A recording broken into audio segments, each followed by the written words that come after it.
को स्टार्ट करते हैं।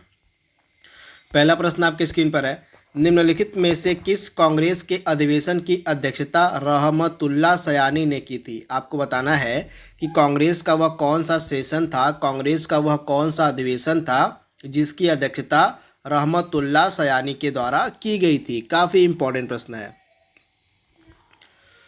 तो आप याद रखिएगा, यह काफ़ी इम्पॉर्टेंट सेशन था कांग्रेस का। यह आपका कलकत्ता में आयोजित किया गया था 1996 में। तो राइट आंसर आपका क्या हो जाएगा, 1896 सॉरी। तो ऑप्शन आपका बी वाला यहाँ पे बिल्कुल सही हो जाएगा, कलकत्ता अधिवेशन 1896।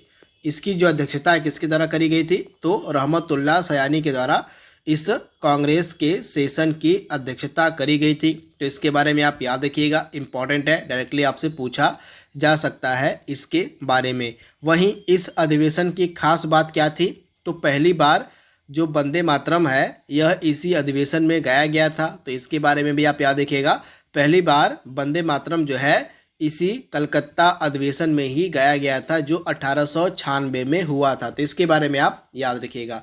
तो राइट आंसर आपका क्या हो जाएगा, ऑप्शन आपका बी जो है बिल्कुल सही हो जाएगा। अगला प्रश्न आपके स्क्रीन पर है, हाल ही में अंतर्राष्ट्रीय शिल्प शिखर सम्मेलन 2023 का आयोजन कहाँ पर किया गया है।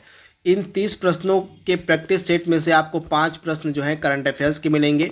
तो यह करंट अफेयर्स का पहला प्रश्न है, हाल ही में अंतर्राष्ट्रीय शिल्प शिखर सम्मेलन 2023 का आयोजन कहाँ पर किया गया। बहुत ही ज़्यादा महत्वपूर्ण प्रश्न है, इसका जवाब देने की आप कोशिश करिए। तो राइट आंसर आपका क्या हो जाएगा, उड़ीसा में, यानी कि ऑप्शन आपका बी यहाँ पे बिल्कुल सही हो जाएगा। उड़ीसा में जो है हाल ही में अंतर्राष्ट्रीय शिल्प शिखर सम्मेलन 2023 का आयोजन किया गया। तो ऑप्शन आपका बी यहाँ पे बिल्कुल सही हो जाएगा। अगला प्रश्न आपके स्क्रीन पर है, जमशेदपुर शहर जो है किस नदी के तट पर अवस्थित है। आपको बताना है जो जमशेदपुर सिटी है, जमशेदपुर शहर है, वह किस नदी के तट पर अवस्थित है। तो राइट आंसर आपका क्या हो जाएगा, सुवर्ण रेखा, यानी कि ऑप्शन आपका बी यहाँ पे बिल्कुल सही है। सुवर्ण रेखा नदी के तट पर आपको मिलेगा जमशेदपुर शहर, यानी कि ऑप्शन आपका बी यहाँ पे बिल्कुल सही दिया गया है। यहाँ पे ऑप्शन में आपके 4 नदियाँ दी गई हैं। आइए इन चारों नदियों के बारे में बात कर लेते हैं। जो जो मेन पॉइंट बनेंगे इन 4 नदियों के, आइए उनको डिस्कस कर लेते हैं। तो सबसे पहले हम बात करेंगे सुवर्ण रेखा नदी की। तो यहाँ पे आप देख पा रहे हैं इसका उद्गम जो है छोटा नागपुर के पठार से होता है झारखंड में, और जमशेदपुर शहर जो है इसके तट पर अवस्थित, जैसा कि हमने बात किया था प्रश्न में। यह नदी जो है बंगाल की खाड़ी में जाकर गिरती है, और इसकी सहायक नदियाँ कौन कौन सी हैं, तो कांची हो गई, रारू हो गई, करकारी हो गई, दुलांग हो गई, ये सभी इसकी सुवर्ण रेखा की सहायक नदियाँ हैं। तो इनके बारे में आप याद रखिएगा। इसके बाद कृष्णा नदी की अगर हम बात करें तो कृष्णा नदी का उद्गम कहाँ से होता है, तो महाराष्ट्र में महाबलेश्वर के निकट से जो है कृष्णा रिवर का उद्गम होता है। और इसकी सहायक नदियाँ कौन कौन सी हैं, कोयना हो गई, पंचगंगा, दूध गंगा, घाट प्रभा, भीमा, तुंगभद्रा, मूसी, ये इंपॉर्टेंट नदियाँ किसकी सहायक नदियाँ हैं किसकी, तो कृष्णा नदी की हैं। तो इनके बारे में आप याद रखिएगा। गोदावरी की अगर हम बात करें तो गोदावरी नदी का जो उद्गम है नासिक, महाराष्ट्र का एक जिला है नासिक, यहीं से, तो नासिक जिले के त्र्यंबकेश्वर से जो है और गोदावरी नदी का उद्गम होता है। आप इसे याद कर लीजिएगा, नासिक जिले के त्र्यंबकेश्वर से जो है गोदावरी नदी का उद्गम होता है। और इसकी सहायक नदियाँ कौन कौन सी हैं, तो पेन गंगा, वर्धा, वेन गंगा, इंद्रावती, प्राणहिता, प्रवरा, मानेर, मंजीरा, ये इसकी सहायक नदियाँ हैं गोदावरी की। तथा प्रायद्वीपीय भारत की जो है सबसे लंबी नदी कही जाती है गोदावरी, इसे हम दक्षिण की गंगा के नाम से भी जानते हैं। तो इसके बारे में आप याद रखिएगा। वहीं दामोदर नदी की अगर हम बात करें तो छोटा नागपुर के पठार से इसका उद्गम होता है। इसको हम बंगाल का शोक भी कहते हैं। यह जो है अत्यंत प्रदूषित नदी है, इसमें इतना ज़्यादा प्रदूषण हो गया है जिस कारण से इसको हम जैविक मरुस्थल के नाम से भी जानते हैं। तो आपसे एग्जाम में प्रश्न पूछा जा सकता है कि निम्नलिखित में से किस नदी को जैविक मरुस्थल की संज्ञा दी गई है। तो आपके पास 4 ऑप्शन दिया रहेगा, तो आप याद रखिएगा दामोदर नदी को जो है जैविक मरुस्थल भी कहा जाता है। क्यों कहा जाता है, क्योंकि यह इतनी ज़्यादा प्रदूषित नदी हो गई है जिस कारण से इसको हम जैविक मरुस्थल के नाम से भी जानते हैं। तो ये चीज़ आपको याद रखनी है। अगला प्रश्न आपके सामने है, दुर्गम चरेऊ झील जो है किस नदी के मतलब किस राज्य में स्थित है। आपसे पूछा जा रहा है कि जो दुर्गम चरेऊ झील है यह किस राज्य में है। फटाक से इसका आंसर दीजिए आप कि जो दुर्गम चरेऊ झील है यह किस राज्य में स्थित है। काफ़ी इंपॉर्टेंट है, डायरेक्टली आपसे पूछा जा सकता है। तो राइट आंसर आपका क्या हो जाएगा, दुर्गम चेरुऊ। यह जो झील आपको मिलेगी यह मिलेगी तेलंगाना में, यानी कि ऑप्शन आपका ए यहाँ पे बिल्कुल सही है। तेलंगाना में कुछ अन्य इंपॉर्टेंट झीलें भी हैं, जैसे हुसैन सागर हो गया, उस्मान सागर हो गया, हिमायत सागर। मैं यहाँ पे लिख दे रहा हूँ, आप नोट डाउन कर लीजिएगा। हुसैन सागर, इसके बाद आपका हो गया उस्मान सागर हो गया, उस्मान सागर हो गया, और इसके बाद आपका हिमायत सागर, हिमायत सागर। ये इंपॉर्टेंट झीलें आपको कहाँ पर मिलेंगी, तो तेलंगाना में ही मिलेंगी। तो 4 इंपॉर्टेंट झीलों के नाम आपको तेलंगाना के याद रखने हैं, हुसैन सागर, उस्मान सागर, हिमायत सागर और दुर्गम चेरुऊ। तो इसके बारे में आप याद रखिएगा। तो इस प्रश्न का राइट आंसर आपका क्या हो जाएगा, ऑप्शन ए। अगला प्रश्न आपके स्क्रीन पर है, द्वितीय पंचवर्षीय योजना किस मॉडल पर आधारित थी। यहाँ पे सेकेंड 5 ईयर प्लान की बात हो रही है। आपसे पूछा जा रहा है कि जो द्वितीय पंचवर्षीय योजना थी यह किस मॉडल पर आधारित थी। बहुत बार एग्जाम में प्रश्न पूछा गया है द्वितीय पंचवर्षीय योजना के बारे में। तो राइट आंसर आपका क्या हो जाएगा, जो आपका सेकेंड 5 ईयर प्लान था, आपकी जो द्वितीय पंचवर्षीय योजना थी यह किस मॉडल पर आधारित थी। तो आपका राइट आंसर हो जाएगा पीसी महालनोबिस मॉडल पर। तो आप इसे याद रखिएगा, पीसी महालनोबिस मॉडल पर आधारित थी आपकी द्वितीय पंचवर्षीय योजना, यानी कि ऑप्शन आपका डी यहाँ पे बिल्कुल सही हो जाएगा। इसका टाइम पीरियड कब से कब तक था, तो आप याद रखिएगा 1956 से 61 तक, 1956 से लेके 61 तक चली थी आपकी द्वितीय पंचवर्षीय योजना। इसके बारे में आप याद रखिएगा। तथा इस सेकेंड 5 ईयर प्लान में किस को प्राथमिकता दी गई थी, तो भारी उद्योग एवं खनिजों को। आप याद रखिएगा भारी उद्योगों व खनिजों को जो है प्राथमिकता दी गई थी इस द्वितीय पंचवर्षीय योजना में। तो इसके बारे में आप याद रखिएगा। तथा इस योजना के तहत दुर्गापुर में, भिलाई में और राउरकेला में इस्पात कारखानों की भी स्थापना करी गई थी। तो ये एडिशनल फैक्ट भी आप याद रखिएगा। जो सेकेंड 5 ईयर प्लान था इसी के अंतर्गत दुर्गापुर में इस्पात कारखाने, भिलाई में इस्पात कारखाने और राउरकेला में इस्पात कारखाने स्थापित किए गए थे। ये चीज़ आप याद रखिएगा। नाबार्ड का यहाँ पे हेडक्वार्टर आपसे पूछा जा रहा है कि जो नाबार्ड है इसका मुख्यालय कहाँ पर है। इंपॉर्टेंट प्रश्न है। तो राइट आंसर आपका क्या हो जाएगा, नाबार्ड का मुख्यालय आपको मिलेगा मुंबई में, यानी कि ऑप्शन आपका सी यहाँ पे बिल्कुल सही है। नाबार्ड का मुख्यालय आपको मुंबई में देखने को मिलेगा, यानी कि ऑप्शन आपका सी यहाँ पे बिल्कुल सही हो जाएगा। यहाँ पे देख रहे हैं आप नाबार्ड, जिसका पूरा नाम होता है राष्ट्रीय कृषि और ग्रामीण विकास बैंक। ये चीज़ आप याद रखिएगा, राष्ट्रीय कृषि और ग्रामीण विकास बैंक नाबार्ड का पूरा नाम है। इसका मुख्यालय आपको मिलेगा मुंबई में और 12 जुलाई 1982 को जो है नाबार्ड की स्थापना करी गई थी। अगला प्रश्न आपकी स्क्रीन पर है, जल का बहाव निम्नलिखित में से किसकी सहायता से मापा जाता है। आपसे पूछा जा रहा है कि जो जल का बहाव होता है उसको हम किसकी सहायता से मापते हैं। इंपॉर्टेंट प्रश्न है। तो आप याद रखिएगा, जल का बहाव जो है क्यूसेक की सहायता से मापा जाता है, यानी कि ऑप्शन आपका बी यहाँ पे बिल्कुल सही है। क्यूसेक की सहायता से जो है जल का बहाव मापा जाता है। तो ऑप्शन आपका बी यहाँ पे बिल्कुल सही है। अगला प्रश्न आपके सामने है, यांत्रिक ऊर्जा को विद्युत ऊर्जा में कौन परिवर्तित करता है। आपके पास 4 ऑप्शन दिए गए हैं। इन 4 ऑप्शन में से सही आंसर का आपको चयन करना है और आपको बताना है कि इसमें से कौन है जो यांत्रिक ऊर्जा को विद्युत ऊर्जा में परिवर्तित करता है। इंपॉर्टेंट प्रश्न है। तो यांत्रिक ऊर्जा को विद्युत ऊर्जा में परिवर्तित करने का कार्य कौन करता है। सॉरी, यहाँ पे और यांत्रिक ऊर्जा नहीं ध्वनि ऊर्जा है। तो ध्वनि ऊर्जा यहाँ पे आपको बताना कि ध्वनि ऊर्जा में यांत्रिक ऊर्जा को ध्वनि ऊर्जा में कौन परिवर्तित करता है। तो यहाँ पे यांत्रिक ऊर्जा को ध्वनि ऊर्जा में परिवर्तित करने का कार्य किसका होता है, तो सितार का होता है, यानी कि ऑप्शन आपका बी यहाँ पे बिल्कुल सही। जो सितार आपका होता है, सितार का कार्य क्या होता है, सितार जो है यह यांत्रिक ऊर्जा को ध्वनि ऊर्जा में बदलता है। तो इसके बारे में आप याद रखिएगा, ऑप्शन आपका बी यहाँ पे बिल्कुल सही है। वहीं मोमबत्ती का कार्य क्या होता है, तो जो आपकी मोमबत्ती होती है रासायनिक ऊर्जा को प्रकाश एवं ऊष्मा ऊर्जा में बदलती है और सितार आपका यांत्रिक ऊर्जा को ध्वनि ऊर्जा में बदलता है। वहीं आपका जो माइक्रोफोन है इसका कार्य क्या होता है, तो माइक्रोफोन जो है ध्वनि ऊर्जा को विद्युत ऊर्जा में परिवर्तित करता है। तो ये चीज़ आप याद रखिएगा, इंपॉर्टेंट है। वहीं लाउड स्पीकर का कार्य क्या होता है, तो लाउड स्पीकर जो होता है यह विद्युत ऊर्जा को ध्वनि ऊर्जा में परिवर्तित करता है। तो इसके बारे में आप याद रखिएगा।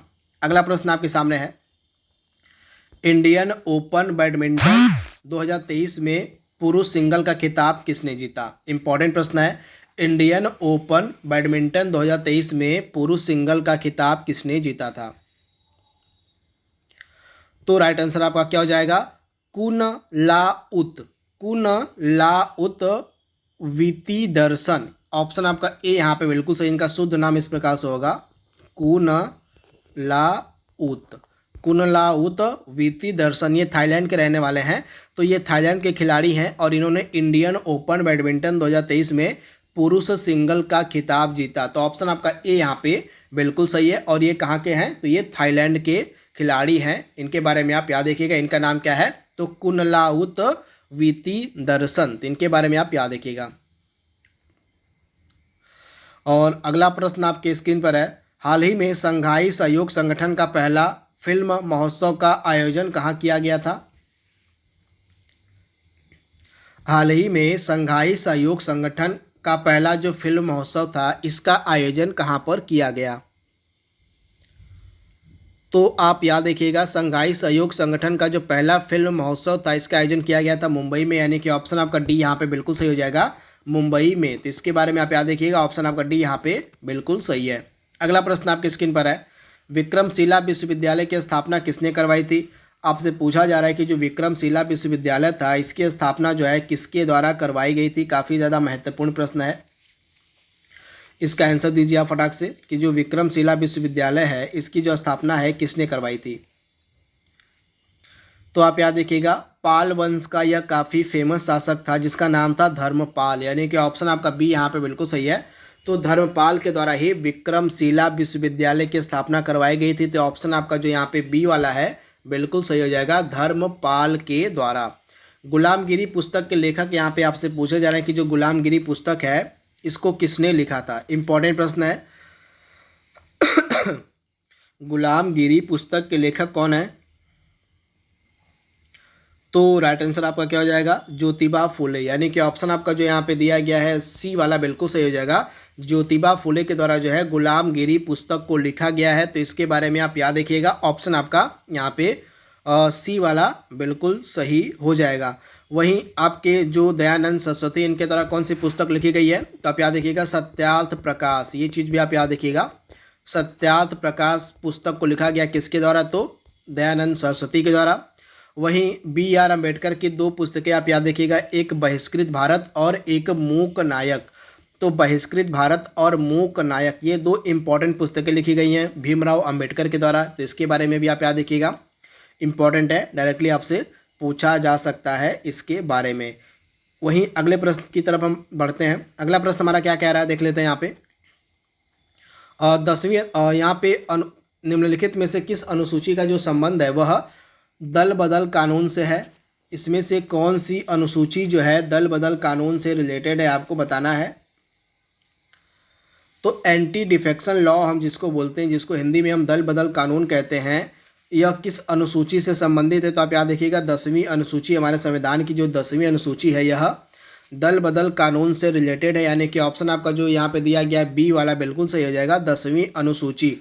तथा जो 52वां संविधान संशोधन अधिनियम तो 1985 का इसी के तहत ऐड की गई थी। तो इसे भी आप याद रखिएगा, 52वां संविधान संशोधन अधिनियम 1985 के तहत जो है भारतीय संविधान में 10वीं अनुसूची को जोड़ा गया था। तो ये चीज़ भी आप याद रखिएगा। तो ऑप्शन आपका बी यहाँ पे बिल्कुल सही हो जाएगा। अगला प्रश्न आपके सामने है, हाल ही में हमारा गणतंत्र दिवस मनाया गया 74वां।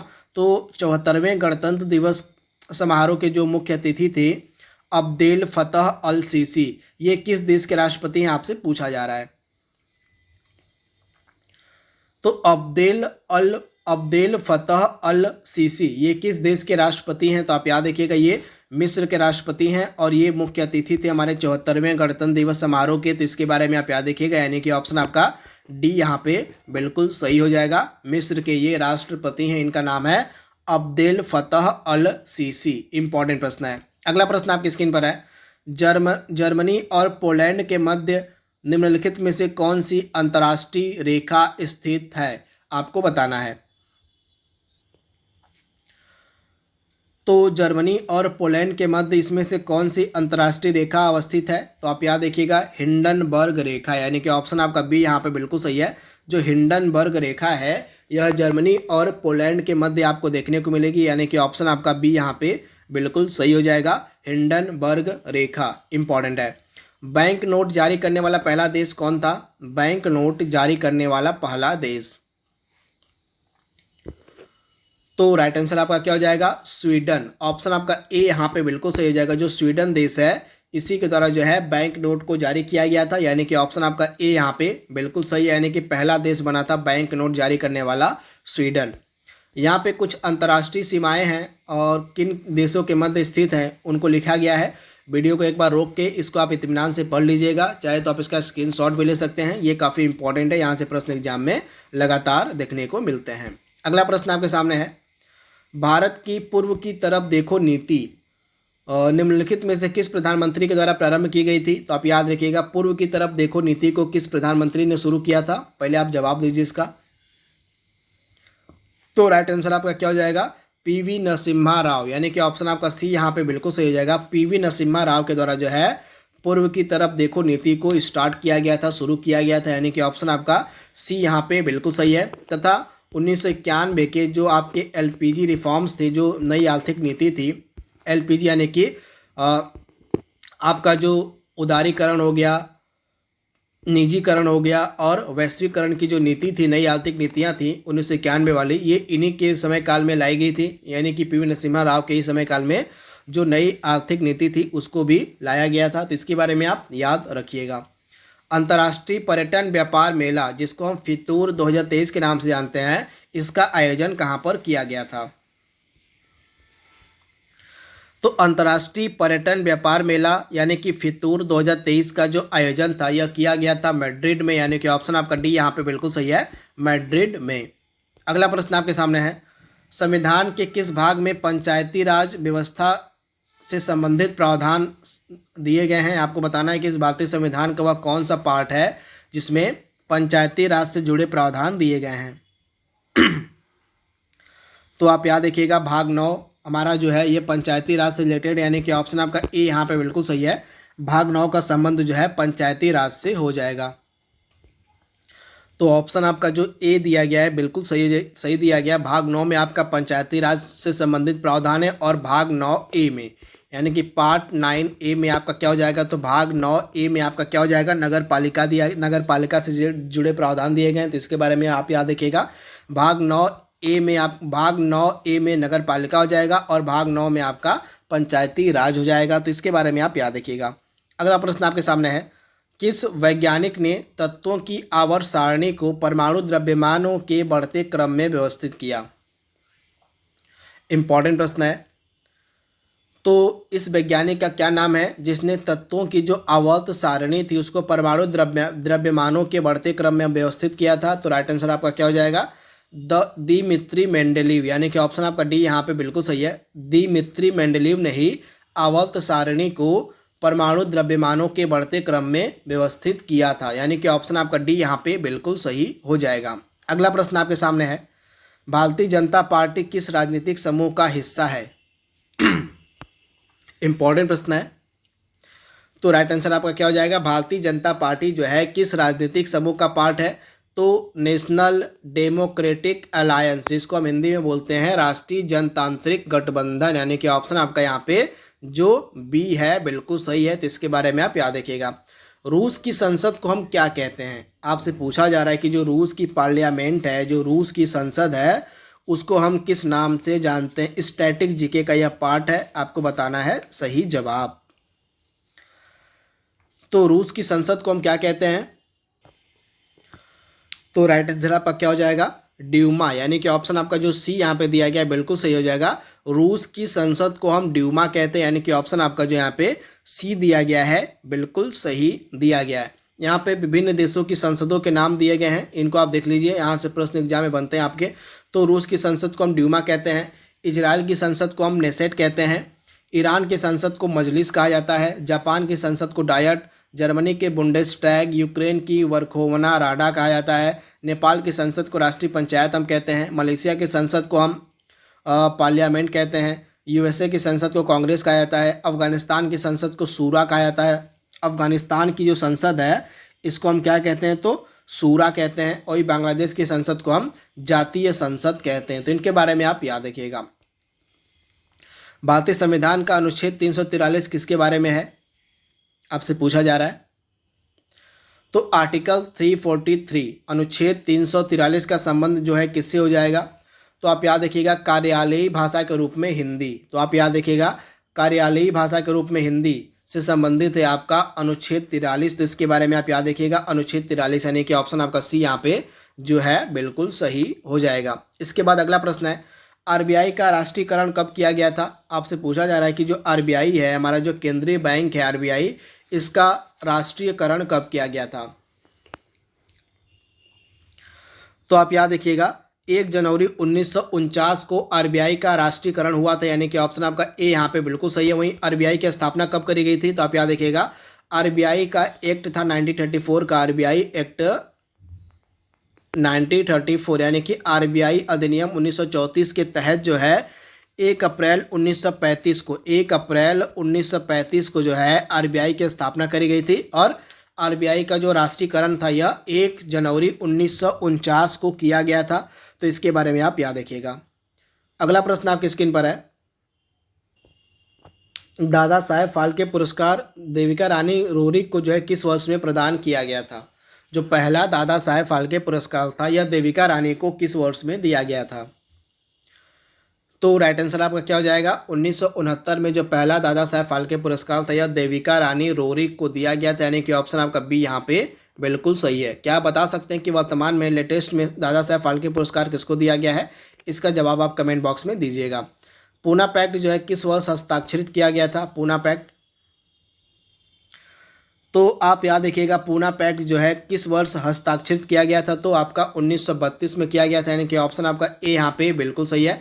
24 सितंबर 1932 को जो है पूना पैक्ट हस्ताक्षरित किया गया था महात्मा गांधी और किसके मध्य, तो भीमराव अंबेडकर के मध्य। तो इसके बारे में आप याद रखिएगा। तो ऑप्शन आपका ए यहाँ पे बिल्कुल सही है। यहाँ पे आप देख पा रहे हैं पूना पैक्ट आपका 24 सितंबर 1932 को हुआ था, बी.आर. अम्बेडकर और महात्मा गांधी के मध्य यह पूना पैक्ट हुआ था। तो इसके बारे में आप याद रखिएगा। अगला प्रश्न आपके स्क्रीन पर है,